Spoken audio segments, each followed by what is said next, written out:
Release करती है और ये सेकेंडरी oocyte भी यहाँ पे पहुंचता है।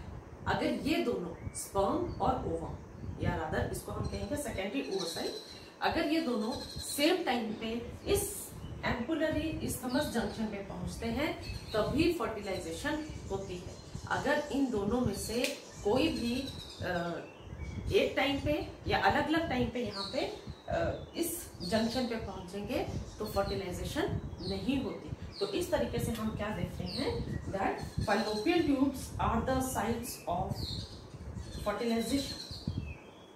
फैलोपियन ट्यूब्स वो जगह है जहां पे फर्टिलाइजेशन होती है। अब फर्टिलाइजेशन क्या होती है? फर्टिलाइजेशन क्या है? Fusion of sperm and egg that which results in the formation of a zygote. That process is known as fertilization या फिर इसे हम सिनगैमी के नाम से भी जानते हैं। फर्टिलाइजेशन के लिए एक और टर्म है which is syngamy. Now the second thing is capacitation. What is capacitation? Sperm activation is known as capacitation. तो ये sperm activation कहाँ होती है? ये होती है फीमेल जेनिटल ट्रैक्ट में। और ये किसके कैपेसिटेशन को अगर हम डिफाइन करना चाहें तो इसे कैसे डिफाइन कर सकते हैं? Preparation of the sperm. जो स्पर्म अपने आप को प्रिपेयर करता है, किसके लिए प्रिपेयर करता है? Before penetration of ovum. Ovum में जाने से पहले जो स्पर्म की अपनी प्रिपरेशन होती है that is known as capacitation. और इस कैपेसिटेशन में स्पर्म क्या करता है? इसका जो एक्रोसोम है, जो स्पर्म का हेड होता है, यहाँ पे इसके ऊपर एक कैप लाइक स्ट्रक्चर प्रेजेंट है which is known as acrosome. उस एक्रोसोम से फैटी एसिड्स और कोलेस्ट्रॉल रिमूव हो जाते हैं and that process is known as capacitation. Now next comes the acrosomal reaction. तो एक्रोसोम क्या करता है? एक्रोसोम जो स्पर्म के ऊपर एक कैप लाइक स्ट्रक्चर प्रेजेंट है that secretes an enzyme which is known as hyaluronidase, या फिर इस एंजाइम को हम स्पर्म लाइसिन एंजाइम भी कहते हैं। इसका काम क्या होता है? It hydrolyses these corona radiata layer of the ovum. ये कोरोना रेडिएटा के जो फॉलिकुलर सेल्स है उनको हाइड्रोलाइज कर देता है, उनको तोड़ देता है। अब तोड़ देगा तो क्या होगा? ये स्पर्म जो है it will come in contact with zona pellucida. So this is the structure of the ovum. पहले हम ओवम का स्ट्रक्चर कर लेते हैं। सेंटर में ये सेकेंडरी oocyte है, इसके बाहर plasma membrane is present which is also known as vitelline membrane. उसके बाहर जो लेयर है that is zona pellucida. This layer is zona pellucida और उसके बाहर फॉलिकुलर सेल्स की एक लेयर प्रेजेंट होती है which is known as corona radiata. तो जब स्पर्म्स इनके कांटेक्ट में आते हैं, ओवम के कांटेक्ट में आते हैं, तो क्या करता है? स्पर्म का जो एक्रोसोम है वो एंजाइम सिक्रीट करता है हाइल्यूरोनिडेज, और ये हाइल्यूरोनिडेज एंजाइम क्या करता है? ये कोरोना रेडिएटा के ये जो फॉलिकुलर सेल्स है इनको तोड़ देता है। इसका मतलब क्या है कि जो ओवम के बाहर की ये थर्ड लेयर है, सबसे आउटर मोस्ट लेयर है कोरोना रेडिएटा, ये वहां से खत्म हो जाती है। अब ओवम के बाहर सिर्फ दो लेयर्स रहेगी, एक जोना पेलिसिडा और एक वाइटेलाइन मेम्ब्रेन। अब स्पर्म जो है वो जोना पेलिसिडा के साथ कांटेक्ट में आ जाते हैं। जैसे ही स्पर्म जो है वो जोना पेलिसिडा के कांटेक्ट में आता है, इससे ये वाइटेलाइन मेम्ब्रेन जो है, जो प्लाज्मा मेम्ब्रेन है, इसमें कुछ ऐसे चेंजेस आ जाते हैं जो एडिशनल स्पर्म्स की एंट्री को ब्लॉक कर देते हैं। इसका कहने का मतलब है कि अगर एक स्पर्म इसके साथ फ्यूज कर जाएगा तो बाकी और कोई भी स्पर्म्स आके इसके साथ फ्यूज नहीं करेंगे। तो this phenomenon where one sperm fuses with one egg is known as monospermy, and the fusion of more than one sperm with one egg is known as polyspermy. This polyspermy is prevented by this plasma membrane or vitelline membrane.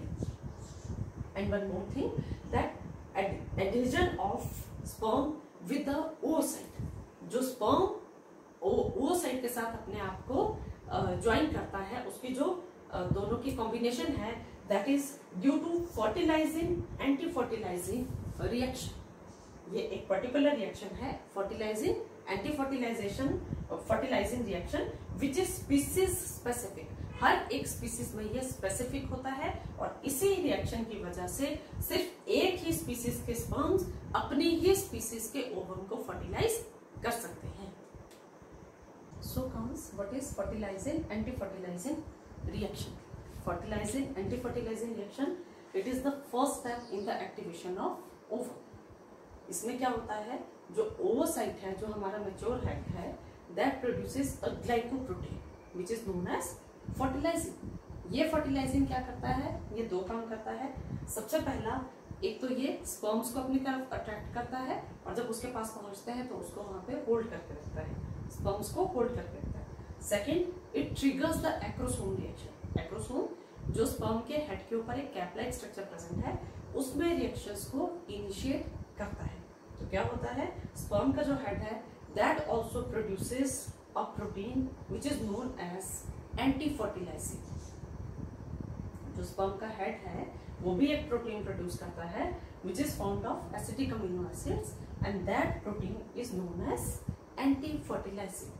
Now the sperm head comes in contact with zona pellucida. क्योंकि अभी हमने पीछे देखा कि जो acrosome है वो high ह्यूरोनिडेज enzyme produce करता है जिससे कोरोना रेडिएटा के फॉलिकुलर सेल्स खत्म हो जाते हैं।